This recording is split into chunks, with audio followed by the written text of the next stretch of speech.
This was the I wanted to yesterday. I can't remember what the theme of this was, but yeah, it works out quite well. I think I've just been going through a kind of sketchy.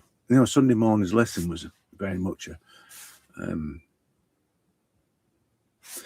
almost like a broken line thingy, which gives it that, particularly with charcoal, it gives it that vibrance. This sort of thing. You can see it's got that kind of vibrance about the ear, vibrance about it. I like all that. It's yeah, it's cool. I also like this what happened with the nose there and that and the smudge and all that sort of thing. So and everything else really, around the bottom of the chin and things. And I think that's what it's about really. It's about just knowing. It's about knowing what you like, but it's also just knowing when something's right. So, and I can't say when I'll know it's right. It's a bit like asking me what I like, because I can't tell you what I like, which is really what it should be like. It should be. You shouldn't be able to say, oh, I like it when it's like this, I like it when it's like that, because that's kind of closed mind stuff, You're never going to be anything other than you've already identified you want to be. I want to be just like them.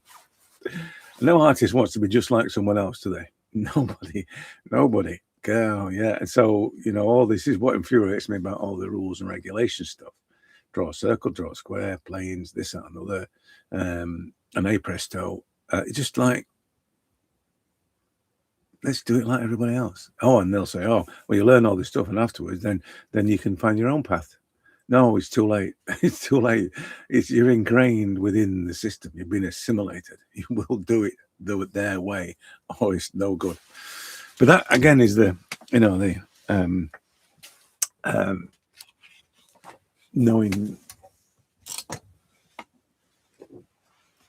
when something is right, if you like.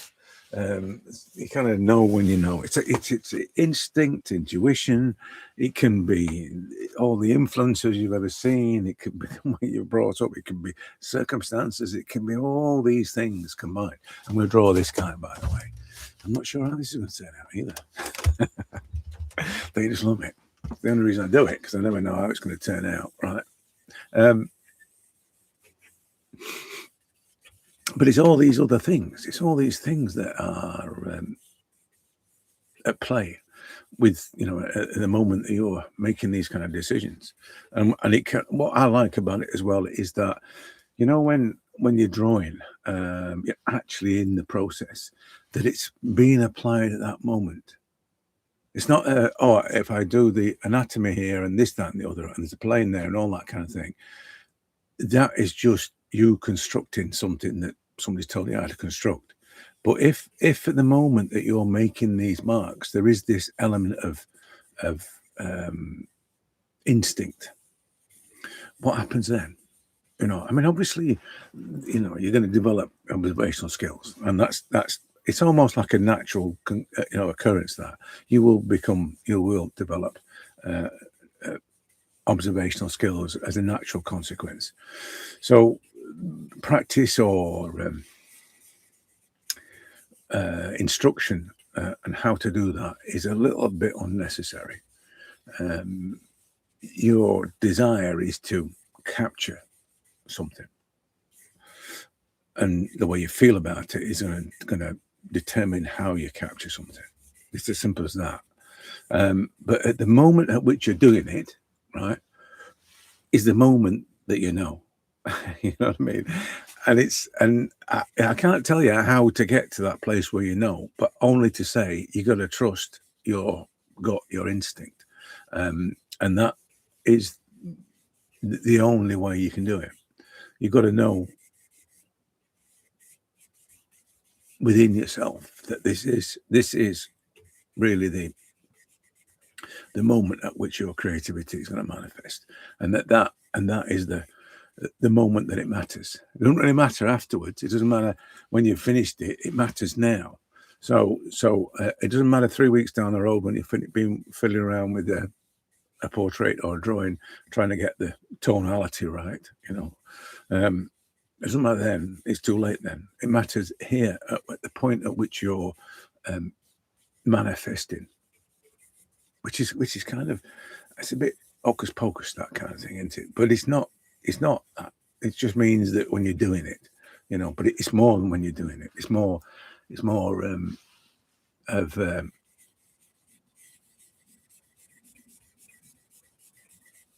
like an atomic reaction.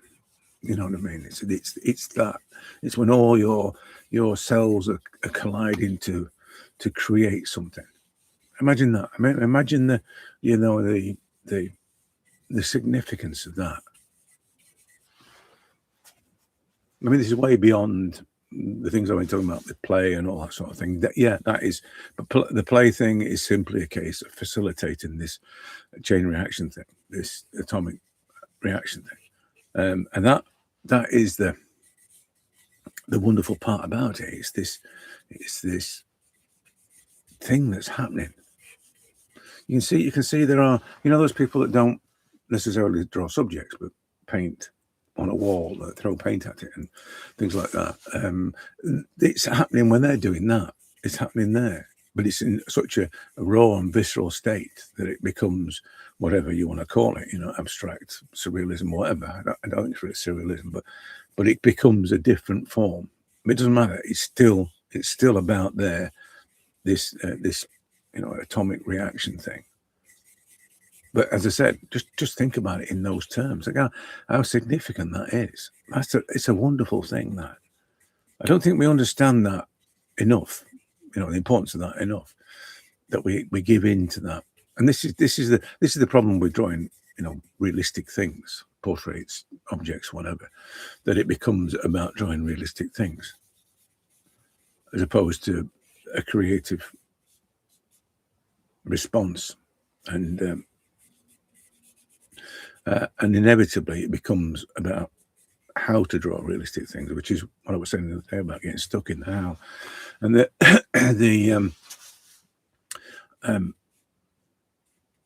the danger, I think, is that and this is back to, I suppose, the child thing, because there is no pressure, no requirement. There's not even any knowledge behind what we did as a child. So it's not like, it's that. That is the thing that's been let loose. This is the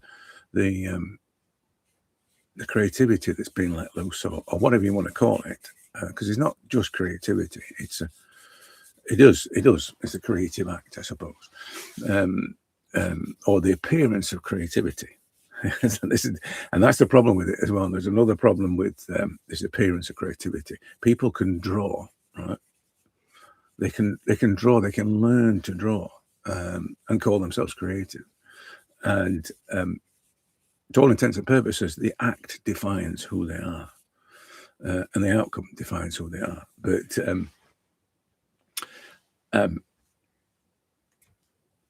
the honesty and purity of all the, of what it should be isn't there. It's not. This is the thing about, I say about the knowing when, knowing when it's right, or it feels right, or whatever. Knowing. It's a culmination of so many things, and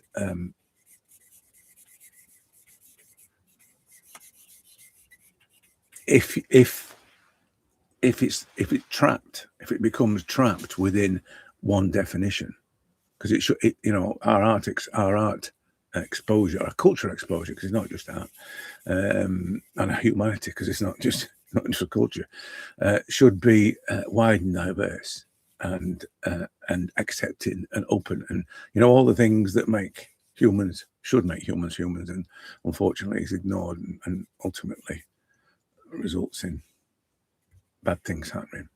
But all the things that we should, this is the thing about being a creative person, or I don't want to call artist, because it's not just artists, but you want to being a creative, we're like receptors. We do absorb. I mean, I know I do. My thing is this copying stuff. You know, the copying styles or approaches or you know, the technique things, and I could absorb and just because it was I needed to earn a living, and that's what I did. But that's me applying my receptive abilities, and but it's all of us have that, all of it, and that's what shapes us. This is what I've said before about, you know, aesthetic vocabulary. Nobody really understands that or talks about that. People will talk about your aesthetic skills or whatever, but they won't understand how you build an aesthetic vocabulary. And it's just simply by being exposed to everything and anything, you know, because that's the thing you get. So people say, oh, this is good, you look at this. So we're sort of herded towards somebody else's version of how it should be. And the same people that will tell you, you should do it like this, do it like this. This is how you do it. This is how you want it. If you want to be good, you have to do it like this. And that just winds them up. It's so closed-minded to do that. It's just, they don't understand, you know, they don't understand what this is about. And it's just, as I say, it's just so closed-minded. But that's, for me, that's I mean, I've probably not had I'm not one for visiting galleries, for instance. And I'm the fellow that walks straight through and out the other end, you know. It's a bit like watching football. You know, when I was a kid, I hated watching football. I loved playing football, hated watching it. So it's a little bit like that. It's kind of, yeah, all right, that's somebody else's way of doing this. I want to do it. I want to have a go at this. You know, I want to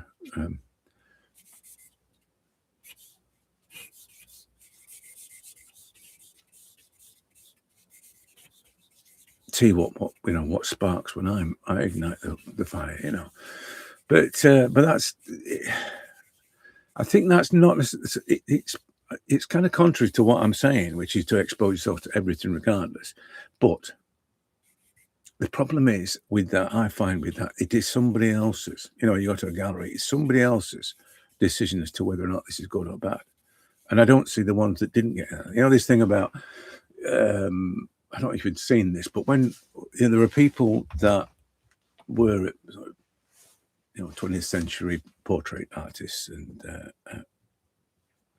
on a par with, or at the same time as, you know, concurrent to Sargent and Soraya and all the rest of them, and they were equally as good, but they never got to see the light of day. You know, they were never the chosen ones. It's a bit like Einstein, into this, if you know about the reason why Einstein became so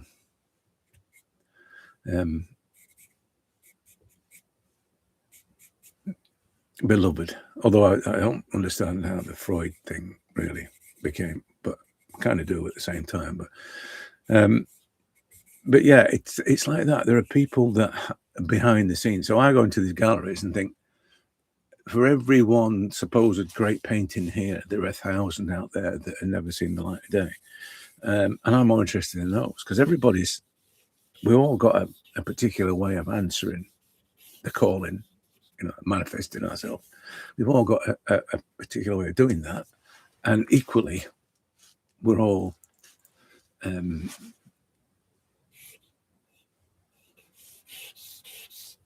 valuable. And that's what makes, you know, the whole thing work, because we've got this diversity of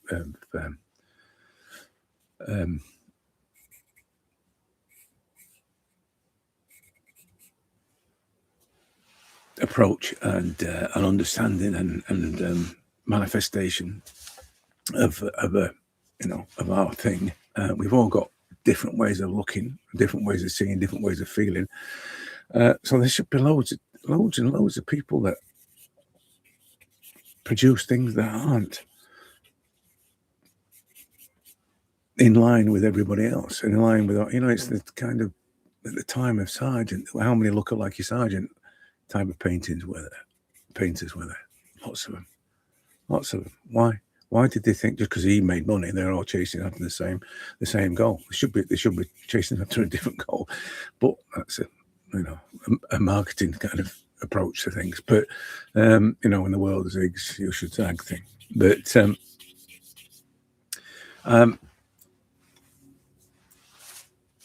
I don't know. As I said, I think you know when it's right, but to get to a point where you know,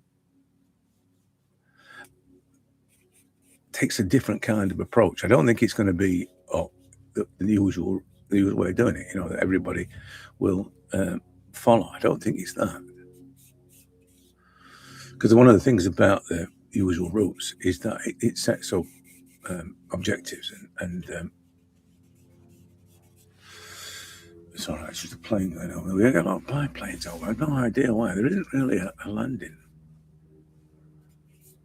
It might be a helicopter actually, but I don't know. We don't have a local airstrip for the biplanes. I guess helicopters and probably be police helicopters, knowing where I live. But anyway, that's, I digress. But that, as I say, is the thing. This getting stuck in the usual kind of, and I do it. I mean, I do it with Sargent, so I get, that's my sort of go-to comparison, if you like, if I'm trying to give a comparison of something. But I shouldn't do, really. I think what mainly is the issue with that is that I don't really care about what other artists do. But if I'm talking to people, giving them a known, this is a known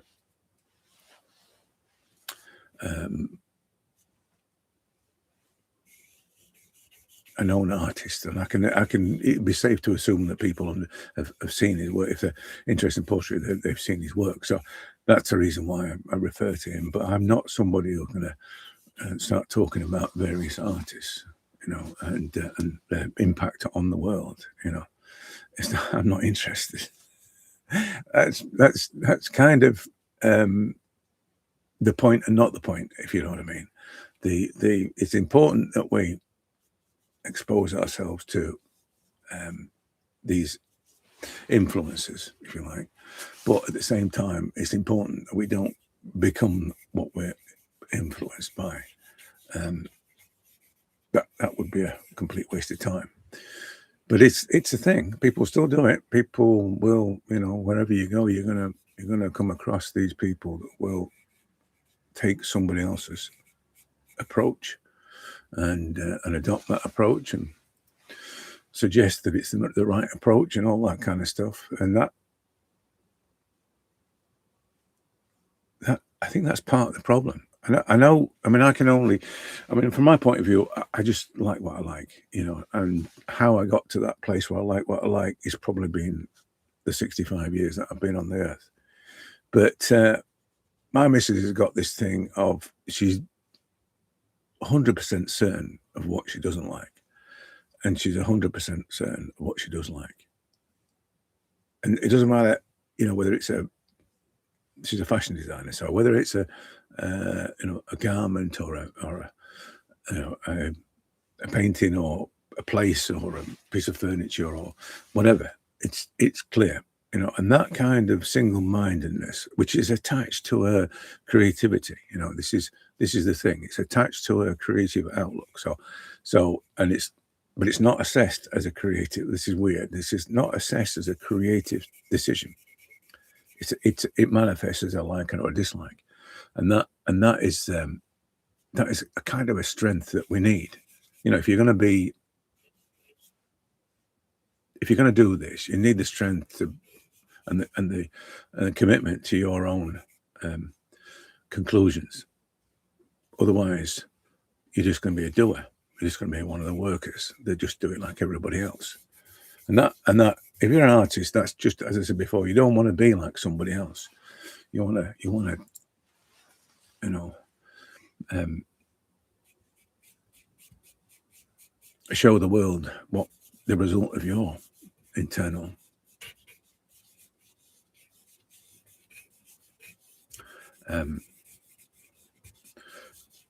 combustion. I was going to say, refer to the atomic thing again, but it's not. It's this.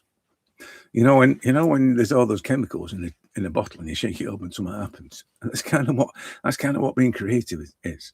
It's kind of you just put the lid on and then you shake it and then out comes whatever. You know what I mean? Without any consideration as to what's going to go out or whether or not it should be done in a certain way or it should be poured in a certain way. You know what I mean? It just comes out. That's the thing. You just want to shake the bottle, see what happens. And sometimes you don't like it. That's a good thing, right? I've said this before about, if you like everything you do, then there's a problem. You gotta push and change and reshape and just, it can't be the same every time, and it can't be right every time. And there's this thing of, as I said, the uncertainty thing. People love certainty, which is why they're drawn to the rules and regulations of how to draw ahead and the methods and all that sort of thing, because people love certainty. But if creativity is one thing, it's uncertainty. That's where, as I said yesterday, the uncertainty and unknown, all those sort of things. That's where it lives. That's where your creative soul lives. It lives in an uncertain world, and embrace that. Embrace the uncertainty.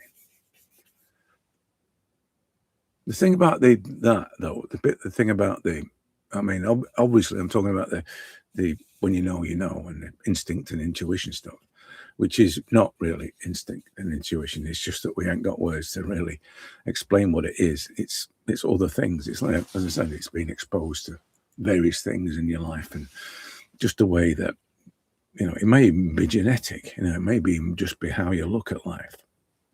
But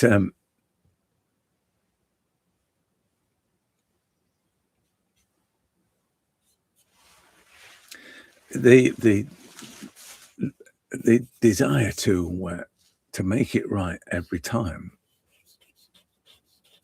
it overwhelms your creativity. It's that thing, when you've got artist block, or no such thing, but people fall for it. And they fall for it for this reason, because they're not just a fear of failure, because that's kind of that's a symptom. It's this thing of they can't accept the uncertainty of it. They can't accept that it may not work, or it may not turn out as their expectation dictates. And they could never live with that. They could, oh my goodness me, I'm gonna die. You know what I mean?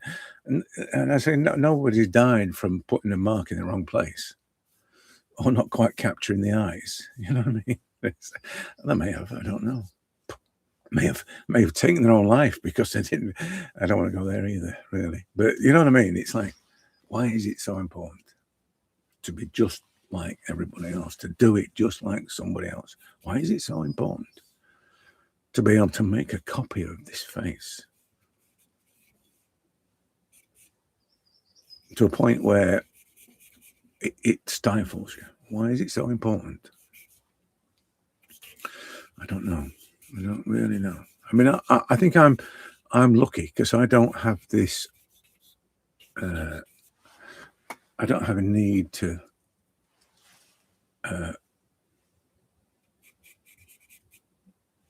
primarily make money from it, or exhibit or show, or any of those sort of things. I'm lucky because I don't have any of those things, so I can just come in here and do it. Just come in and fiddle about with a bit of charcoal and ramble on on YouTube. But that's it. I mean, it's my decision to do that. I'm not, it's not by chance. It's quite deliberate. That's what I do. But at the same time,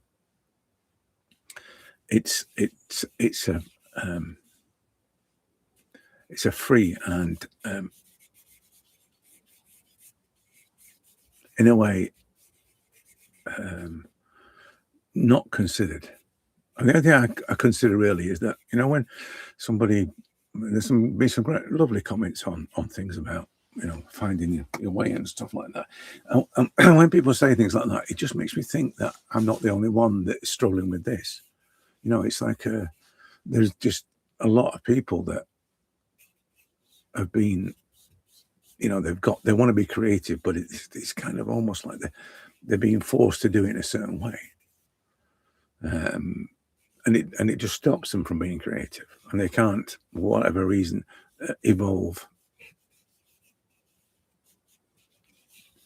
to be creative because it's just this block. It has to be done this way, and see the other part of this, when you know thing, is you got to trust in your decision, I suppose, that it's right or it's wrong. You've got to trust in that and not be swayed by somebody saying, "Oh no, this is how so and so did it," and they're experts and they're paid, you know, lots of money for doing this. So all of that, you got to ignore all of that. This is what I've said before about you're going to be careful who you sort of mix with, because and who you sell to and all the rest of it, because they're going to impact on the way that you the way you do this. So you've got to be careful that because, as I said earlier, we're very receptive to outside influences, which is again the thing about be careful what you look at in the our social world. And the problem is that we live in a world where we're being controlled. If your creativity evolved through an analog process, then you're more likely to be, or your creative understanding through an analog process, you're more likely to have a more satisfying approach to doing this than if you were in or a more relevant outcome than if you were doing it via digital world that we've got now, because you're being herded towards certain things anyway. It's the same thing with the galleries. It's exactly the same thing, only I can choose not to go to a gallery. But if you're online and you're saying, I'm looking at, so on the first week of the workshop, for instance, I say to people, I want you to find 100 portraits. Because of their social history, their browsing history, they'll only be shown things that they like, and that's not a good thing. Like I say, in analog worlds, and in gallery world, you can choose to go in a gallery or not. I mean, admittedly, these galleries are going to still tell you what's good and what's not, but or not show you what's not good, what they consider not good. But you have a choice on if you're trying to do that online, you can't.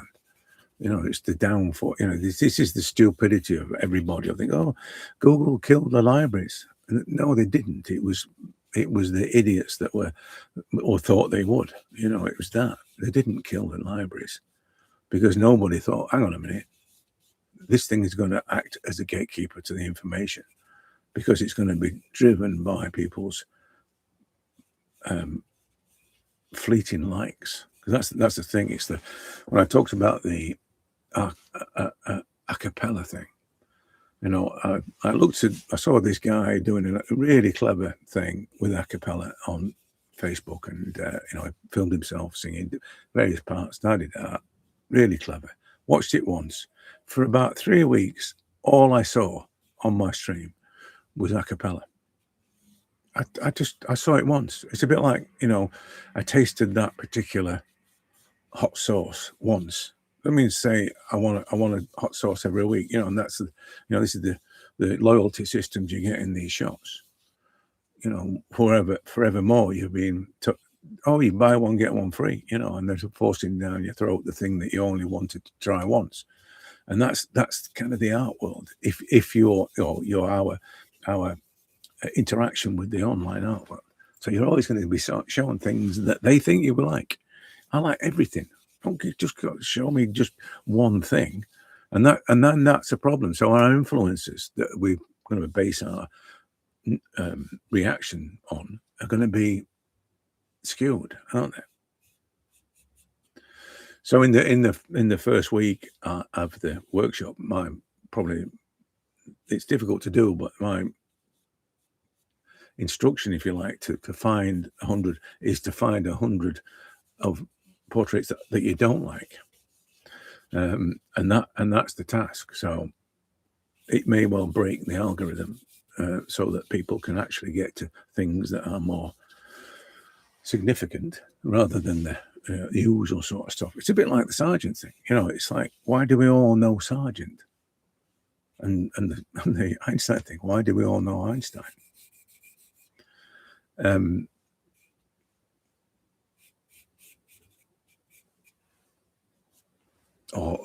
Or Edison and not Tesla, although Tesla's probably more famous now for other reasons. But it's that. So in the art world, we're also always going to be fed what's good and bad. We're always going to be told what's good and bad. There are game shows that have judges that tell us what's good and bad and why, based on their significant knowledge in this field. But as I said,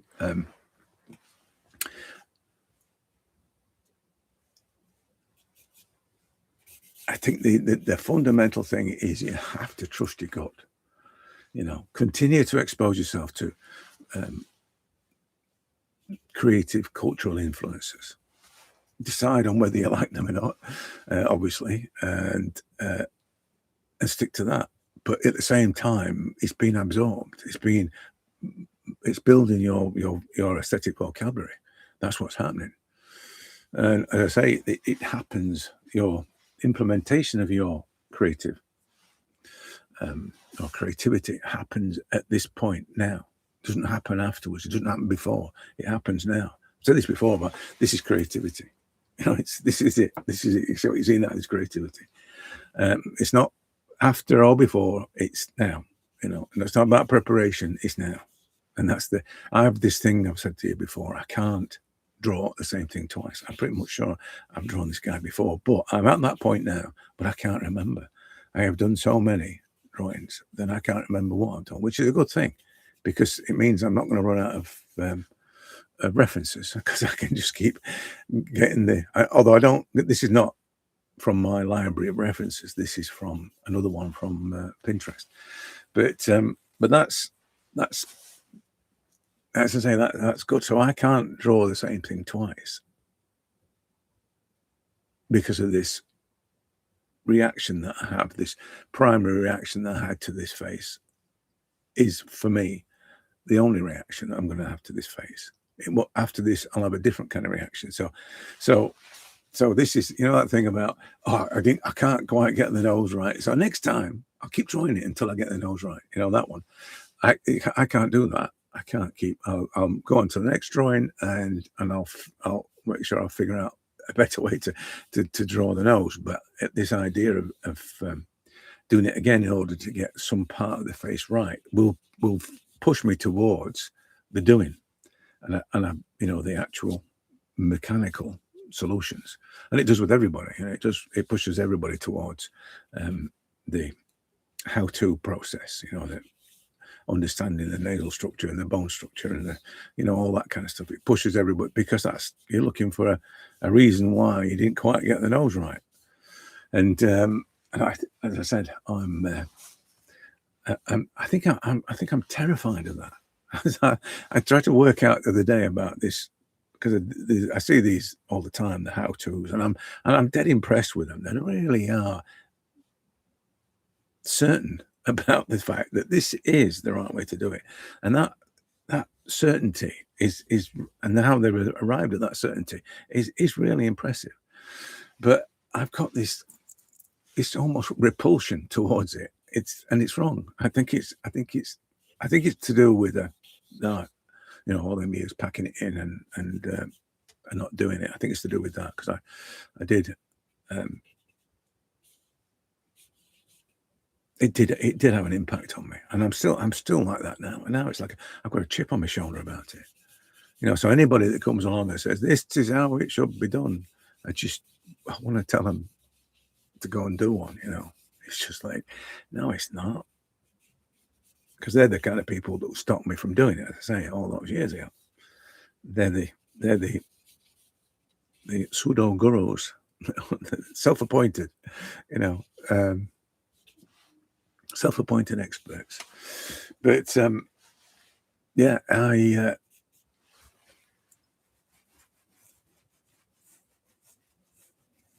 sorry, I'm just looking at. I'm just giving it a quick assessment of size and the angle of dangles and things.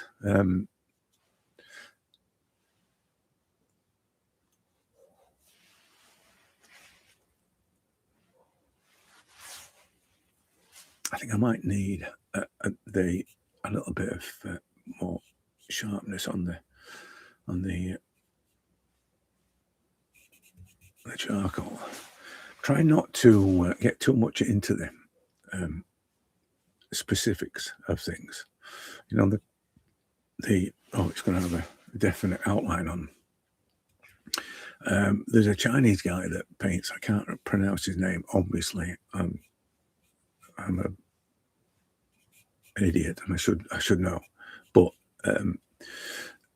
there is so much that he doesn't draw that it's off the chart. You know, the effectiveness. It's that, and to me, that's like.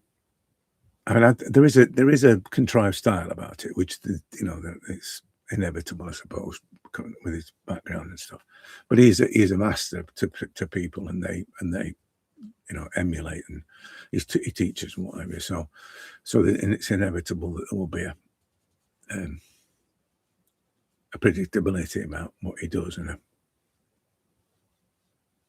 I suppose a formula for it, which is the kind of thing I'm kind of saying I don't like, but it is the way that he has been able to distill marks. I think that's probably what it is.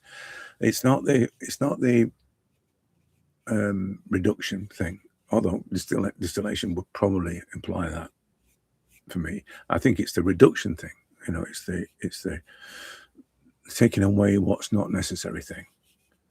To me, I suppose that's simplification as well, but I don't know. I think the simplification is the amalgamation rather than reduction. But it's probably all of those things.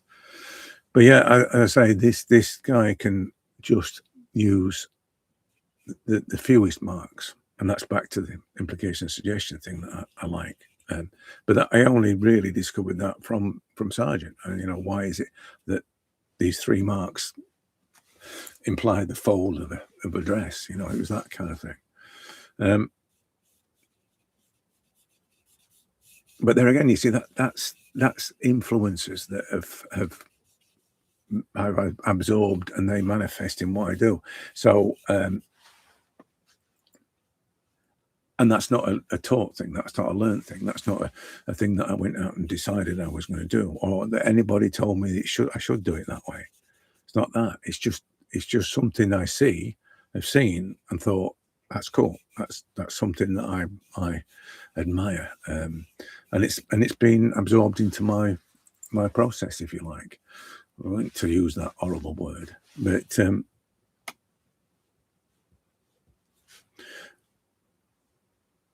yeah, as I said, to sum up, really, it is you gotta just expose yourself to as much as you can, and let whatever you like, whether you like it or not, you've got to just expose yourself to everything, and without any kind of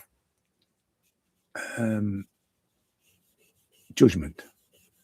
You know what I mean? Again, we're talking about humanity again here, but you got to expose yourself to everything without judgment, and then just let that manifest in the way that you approach doing this. I think that's but none of it's conscious. That's the other thing as well. So you're doing all this. I mean, I don't know why I like what I like, and that's exactly how it should be.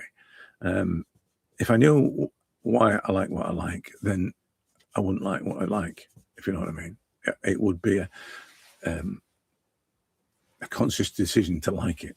And why would that be the case? What would it, what would make me think consciously about whether I like it or not. Probably, I say, some outward influences, the galleries, the experts, the people that tell you how you should do it. But yeah, I'm just about finished with this.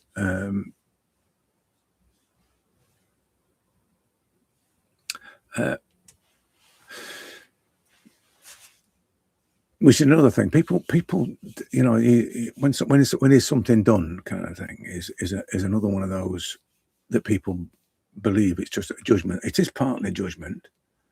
It is partly execution related, but fundamentally, I think it's when you think, you know, the objective of this is to capture the life force, to capture the essence of this face, and you can only it's only done when you've done that. It doesn't matter how technically correct it is, or well executed. It doesn't matter. None of those things matter. What matters is that it feels like that person. That's all that matters. And at that point, they ask the question: is it complete? Is it done? Is it, you know, or should I stop? Usually the question we ask ourselves: should I stop now? And it's when it feels like the subject. That's when you stop. And that can be early on. You've seen some of the early ones that I've done where there hasn't been an awful lot of drawing involved in it. It's because I've caught the essence really early on, and it can be just a few marks. I think your goal has to be to do that within as few marks as possible, not as many marks as possible. And I don't mean those things where you limit yourself to, I'm going to draw this face in 7 strokes or 7 marks or 7 lines, or I don't mean anything like that, because that's a you know, it's another one of those time things. It's another expectation. You're going to do it in 10 minutes. You've only got to. Oh my God, I'm going to fail. I can't do it. I can't do it in 10 minutes. Well, you must do it in 10 minutes, because all the great artists can do this in 10 minutes. Yeah, but I can't. And, you know, and then all of a sudden your fate is sealed. Chasing the impossible dream, being somebody else. Yeah, I think looking at this, the main thing is the tonal balance. You can see this bit here. This is a bit mad, a bit frantic, and a bit disjointed. It's one of those things where you kind of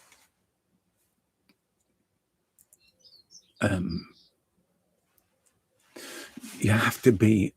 I'm just talking practical now, but you have to be focused on the important. And I think it's one of those things where you know, it's back to the when you know thing. So I saw somebody draw something this morning, and they'd got their focus of the drawing was a particular thing. It was on the eyes, really, and everything else became almost irrelevant. You know, when you see them do it, where it's like, oh, the background's just mayhem of charcoal. It was kind of like that, and it was wonderful. But it was wonderful because this person knew exactly what made this face, and that's probably the biggest skill that you should cultivate, apart from sort of observation, both emotional and visual. But this person could see exactly what it is that made this face. They had that skill, and they probably did it with everything. I mean, there are other factors at play. I mean, location, lighting, all that kind of stuff, and even the individual themselves. There's all those things that matter. You know, because if it's a boring sort of female opaline type of face, you're going to struggle to bring any character into it unless you light it properly. And that, as I say, that's part and parcel of it. But this person could actually see what mattered, and they manifest in their in their drawing.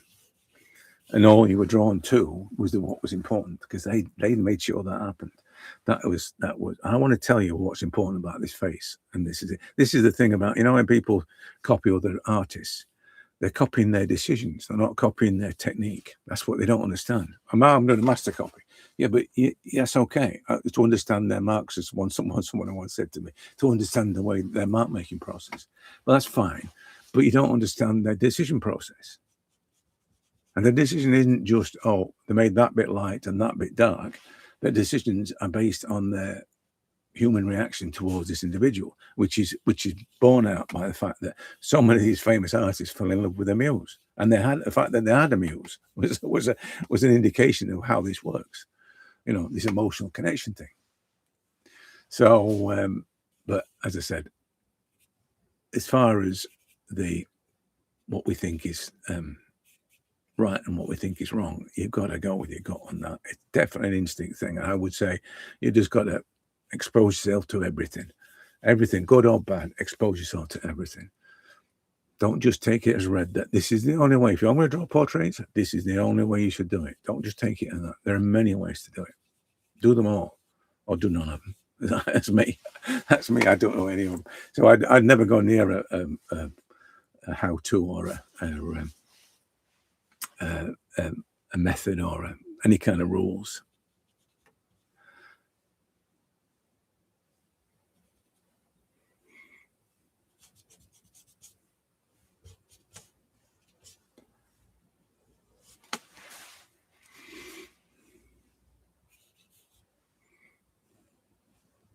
So at the moment, what I'm doing is I'm trying to, you know what I mean? So I'm looking, if we're talking practical stuff now, but I've got this end of his nose, which I've got an alignment to there. It's not quite right in the center, and it's a little bit dark in there, but with there or thereabouts. All right. And I've got this, the distances thing. So I've got this, so I take and this goes to the ear, obviously, you see. Then there's this, the corner of his mustache, which is coming from the eye. Then I've got a distance from there to there that I'm looking at. And then there's a sudden sharp turn, which is about there. So at the moment, that's what I'm doing. So, and it's little things like that for me. That's what will finish it off, really. And that's I suppose the finesse of it all. And then there's just a little issue of the eyes being a little bit too low. Not that it matters. I don't care really. But you've got the general idea of this face, what it looks like. But it's too low or it's not too low. Again, at this point, when sort of students say to me about the eyes are in the wrong place or whatever, there will be other things that are causing that. It's more often than not, it is things like this. So the ear, for instance, is in line with the bag under his eye. So it's that's forcing the eye to look like it's too low down, because the ear is too big. So but it's little things. It's things that you don't think it is that often cause the problem. But if you get to a point where it is like this, I always find it helpful to do the shape isolation thing, to look at the shapes that around the thing that you think's in the wrong place. So if I'm thinking that the eye is too low down, what's this shape in relation to what I'm looking at? Is that the same as the shape that's on the image? That's what the size and position. Is that correct? And if it is, then the eye isn't. There's something else that's causing the eye to look like it's in the wrong place, or for it to be too low down. So this shape isolation thing, if you can do it, whether it's the whole face or if it's parts of the face, it's a way of assessing what it is that you think is wrong with something. It kind of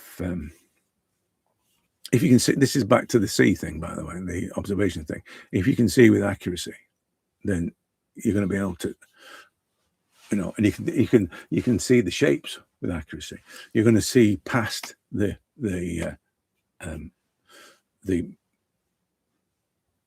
elements of that component, whether it's, as I say, the whole face or whether it's just part of the face. You just see that as a shape. The same as you'll see that as a shape there. But that's a learned thing. you just got to keep doing it, and you'll gradually be able to see better and better. But not seeing in the mechanical way, by the way. That's not. I'm not saying that that's what you should do. I think it should always be an emotional seeing as well, an emotional observation thing.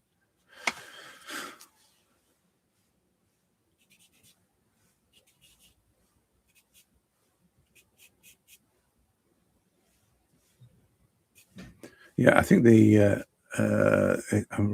require a bit more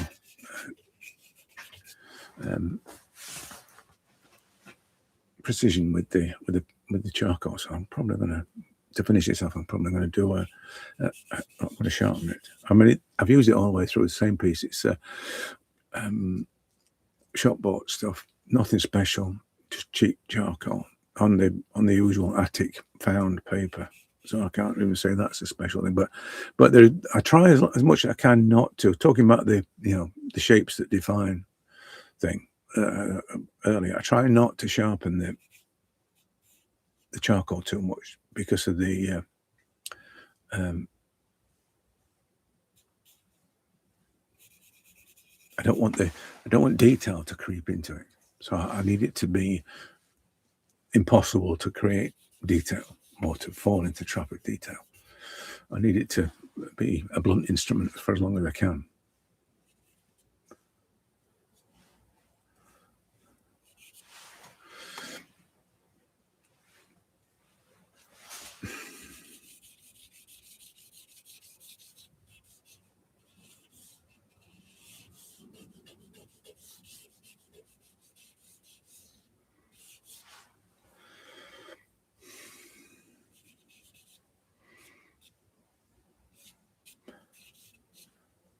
Yeah, done.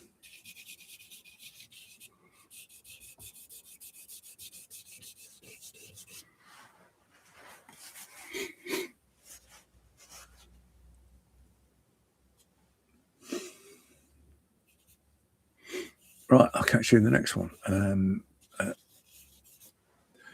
I think it's a similar theme. I got this idea this morning. I talk about the